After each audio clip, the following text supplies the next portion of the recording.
Hello, everybody. Welcome back to the channel. The Inconsequential Runner here, joined with, as often, as always, Coach Mark. Hello, Coach Mark. Hello, Darcy. How are you going? Yeah, I am going fantastic. Thank you for joining us. For those watching this channel for the first time, firstly, thank you. Thanks for trying it out.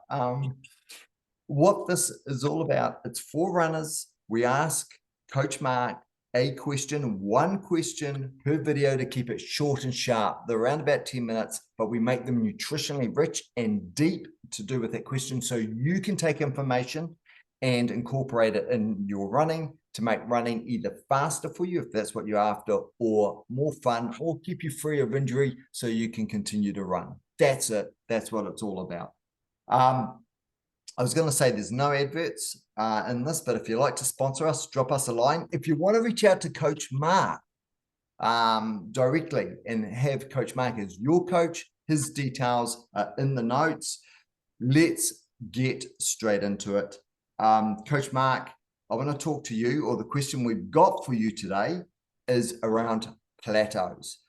I think when runners usually hit a plateau, there's a bit of a freak out, especially if the plateau comes at the end of a trend of improvement of performance. So the question I've got for you, Coach Mark, is how do we deal with plateaus? Are they quite natural? Should we freak out? Or is there a case of how long should the plateau be before we should start to freak out? I don't know. And what does a plateau look like? And maybe what does our body do during a plateau? But the reason why I'm asking you, Coach Mark, is, as I say, there's a bit of an emotional thing connected with plateaus. If we've been improving week after week after week, we'd be going to parkrun, and at times have been getting better and better and better, and then all of a sudden, we're working what we think harder and things aren't changing. We call that a plateau. Should we freak out? What's going on during plateaus? What should we think about? Coach Mark. Yeah, plateaus are quite a natural part of running and training. Your normal training cycle, it involves you stress the body through training, through a certain training that might build up and up and up. Then you improve during that because your body adapts to that stress, and then you might have a series of races, and then at the end of that you might have one big race, one big event you're aiming at. Often people have some major thing that's improve to that, then you taper down to that, you peak for that event, and that's your performance level. Now if you've put in some good training leading up to that, and you've got a good base of fitness, you can then maintain that that level for quite a period of time. I would say 2 months or maybe more, that level. Right. Wow. If you're not so fit, then it's very hard to back up a good performance. Often people then find they fall away. But so then it's quite important. Then you can maintain that level, but then it's important physically and mentally to have a period of recovery. So you might sort of ease off a bit, but then you build up again for the next one. You can't really maintain that same level all year round. It's just not feasible. And you see that. Of course, you see that with elite athletes, how they aim for a season, or not even a season. It's often just a few peak races in the season, and then they'll often call their season quits at the end of it because they know they can't maintain it any longer. Then they go have a period of recovery, build up again, and the aim is that their next level they reach might be higher than the previous level, and that's how you step up and improve and improve and improve. So that's the first thing. Plateaus are normal, but I think what particularly you're referring to is when you find you might build up again, and you get no better than you were the previous time. I mean, there might be a certain level. Say you're trying to break 25 minutes for 5K, for example, and you just can't get beyond 25:10, which is very frustrating. That's when you start measuring the length of the course. Or you might not plateau. You might actually go down. Yeah. And you think, look, is this just my level? Am I never going to get beyond that? And then it becomes a mental thing as well. Yeah. And then you can actually lose a bit of enjoyment, and you get a bit discouraged because you've been putting in all this work, and you think, is it worth it? I've been doing all this and for really no improvement. So yeah, so dealing with plateaus like that is an important thing to do, and it's certainly to keep that motivation and keep that improvement, and obviously to get your level improving all the time. So, Coach Mark, how do you come out of that rut? And I'm open to, and I'm not suggesting this, Coach Mark, I'll refer to you, I'll defer to your greater wisdom. But sometimes I think a way to come out of the plateau, too often we look for the up way. How do we get faster and faster? And sometimes I find the best way to get out is actually to go slower, just drop out of the plateau, to get off the plateau, drop out, and just trust it'll come back. And you helped me through COVID. So I like most of the population now, I contracted COVID. And you gave me a training plan that took me backwards. I'll call it backwards in terms of performance intensity for 6 weeks. I came off, I think it was about an 85-kilometer week, got hit with COVID. And the next week, I think you let me run about 10 minutes. And that was around about it. And it was a 6-week build up. But at the end of the 6-week build up, I ran the fastest park run that I ever did. And that was 17:58. So just under 18 minutes. That was the fastest I'd ever run after 6 weeks of recovery. And so that opened my mind to, whoa, sometimes you see sometimes a fly trying to leave the house and it's banging against the window the whole time because it can see what's outside the house and wants to go there.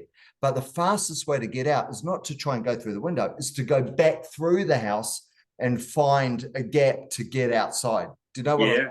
But we see it right in front of us, like the fly against the window. We just can't help banging against the glass. So thank you for bearing with me, Coach Mark, and those watching this video. The question I've got is,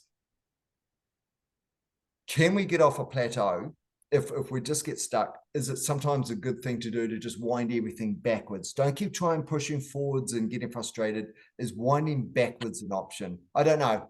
But the question I've got for you, Coach Mark, is how do we get off that plateau then? And how do we relieve that mental sort of anguish of feeling like we're stuck?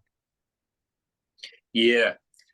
In general terms, you can look at it in 2 ways. Yes, you can either do exactly what you said, get off that plateau, and do really a period of recovery,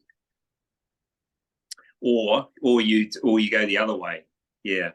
So the first way often to look at it is to do the little period of recovery. Because it's almost as though you've got all this training and everything all built up, but you just need to give yourself a chance to perform. So just to freshen up, taper, peak, essentially, which is what you did. Also, often if someone feels like they're plateaued and they feel stale, you feel stale when you're running, that's a sure sign that you need to back off the intensity and just go back to easy running. And that can do wonders, absolute wonders. There was a story actually of John Walker, actually, before the Commonwealth Games. It was only about 4 weeks before the games, and his coach saw that he was struggling in races and he should have been reaching a peak. So his coach basically took him off. Arch Jelly, that's right. We've got to give a shout out to Arch Jelly. He used to be my headmaster when I went to Sunnybrae Primary School. Oh, you're joking. And I just saw a video on him the other day. He's over 100 now. He talks really well. He was amazing to me, even as a kid. That's when I discovered what Anna was like in another amazing person. So yeah, quick shout out to Arch Jelly. Oh yes. Sorry, back to the story. You've got me. So John Walker, 4 weeks out, wasn't performing. His coach Arch Jelly saw something. I'm all ears. Yep. So he was aiming for the 1500 meters. Was the big thing he was aiming for. He ran a 400 meters and was like flat to the boards and like ran way slower than he hoped he would. Thinking, what's going on? I'm just not sharp or anything. So Arch Jelly said, right, we're taking you off all the speed, and I'm going to put you on 100 miles for a week, just easy running. All you got to do. So that's what he did for 2 weeks. Then got back into speed work again for 2 weeks. Broke the world record, as we all know, and got the silver medal. So yeah, that's a good example of it. So he did what you wouldn't expect. Yeah, for 2 weeks, he just did solely easy running. He said, you're stale, and we need to get that freshness back. So we need to get you just breathing in oxygen and breathing out carbon dioxide. No anaerobic stuff there. Yeah. He knew he had all that speed in him. It was all within him. He'd done all the training, but he was stale. So he needed to freshen up again. I think Coach Mark, you raise a really good thing here, because I think, and I've fallen foul of this, you're stale and you know you're stale, but you've got this other thing in your head saying, I need to do the kilometers this week, or I need to follow the plan, and you get caught in these two minds. Yeah. And you make a bad decision, and that is to follow the plan, as opposed to, and we hear it all the time, listen to your body. And we go, no, I can run through the staleness, because we feel like we're going backwards, and we are, but we're going backwards to go forwards. And all we can see is the going backwards part. So you raise a really good point there about, if you feel stale, you've got to make a change. Is that what you're saying, Coach Mark? Yeah. Yeah, and you can't really do any damage by doing easy aerobic running. You can only do good, really, from that. You're not going to overcook things, as long as you manage the level of it. You do that for 1 or 2 weeks, it can transform you, and you're not going to lose any of that, race sharpness. If you feel like you might find that makes a difference. So that's a good first way to go. I wonder your view on this, Coach Mark. Does it freshen you up physically? The answer is yes. Yep. Does it also freshen you up mentally by doing 2 weeks of just really, I suppose, recovery running, or just easy running for the whole 2 weeks? Does it sharpen you or freshen you up mentally as well, do you think? Well, it does, because you're not thinking about pace or reps or intensity, any of that stuff. All you're doing is looking at the scenery and getting out in the fresh air, and just getting back to the basic enjoyment of running, which is why we probably all first took up the sport. Yeah, just getting out and running. It really does do wonders. Yeah. That's really good. That's a really good point. And you remind me of something. I recognized one day I was supposed to be doing an easy run, and I recognized it wasn't an easy run when I wanted to stick to the course. I'd seen this alleyway that I hadn't seen before, and I wanted to explore it. And I was like, no, I'm going to stick to my route. And that's when I recognized it wasn't an easy run. Because if it's an easy run, I should have gone down and just gone for an explore, because it doesn't matter. It's an easy run. No, or if you meet a friend and you stop and have a quick chat, doesn't matter. It's an easy run. If you go, I can't speak, I'll catch up with you later, then it's not an easy run. If you're not exploring, if you're not inquisitive, if you're not looking at scenery, it's not easy enough. So that's a barometer I have. Okay. Oh, Coach Mark. Yeah, so that's one. Yeah, so the other one is if you're not stale, but you feel like you feel like you've just hit this plateau, and you don't have that extra few seconds for some reason isn't there. You can't gain that extra speed or pace or managing to maintain it. And that's when you need to look at doing something different to what you've been doing in the past. So, and often that'll be something, working on a weakness is a good idea. So if you're not a natural speedster, maybe do some shorter reps and work on your pace a bit more. You feel a bit, you maybe you get a little bit weak at the end of the races. Maybe bring in some hills, which we talked about in an earlier video. Yeah, I think that's about 2 videos back. So yeah, Yeah. everyone's joining us for the first time, and if you want to incorporate hills to take away that stoutness you're talking about, Coach Mark, it's about 1 or 2 videos back. It's an easy title. We don't do clickbait title. Just look for the word hills. It'll be in there, and away you go. Yeah. Thanks, Coach Mark. Yeah. So think anything different to throw in, because if what you're doing hasn't been achieving those results, then just keep doing that. Yep. That works to a point. You know, you accumulate and you do a bit better, but if you might add in this little X factor thing, will make the difference. You can just throw in a totally different session. A good way as well is, so say again, using the park run as an example.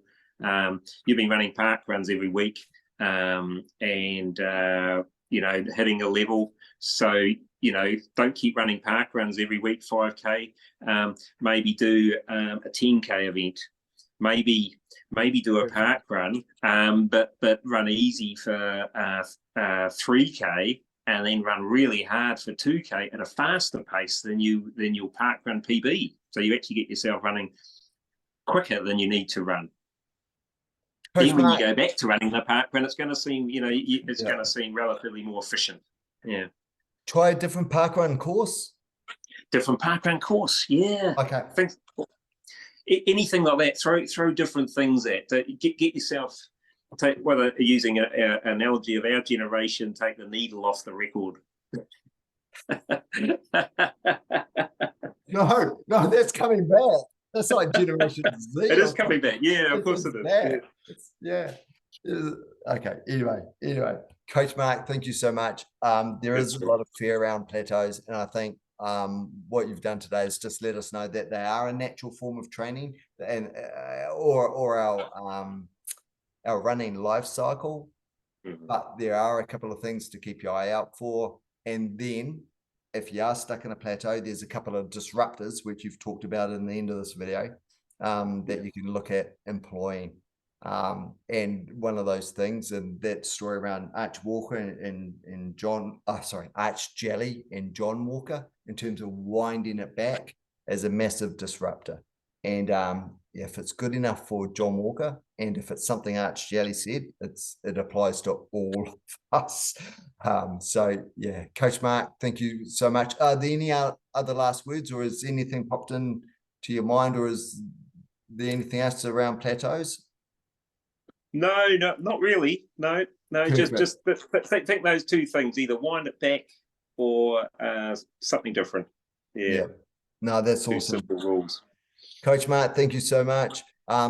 Team, thank you for watching right through to the end of the video. There'll be a couple of gold nuggets in there that you'll remember. Apply it to your running. Either make it more fun or make it faster, or a combination of both. If you like the video, give it a thumbs up.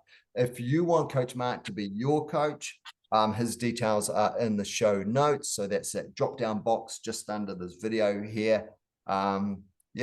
Reach out, drop a line. If you have a question you want me to ask Coach Mark, throw it into the comments. Otherwise, enjoy your running. Thank you so much. Coach Mark, thank you so much. Thanks for having me, Darcy. See you later. Too easy. See everybody. Bye. All right.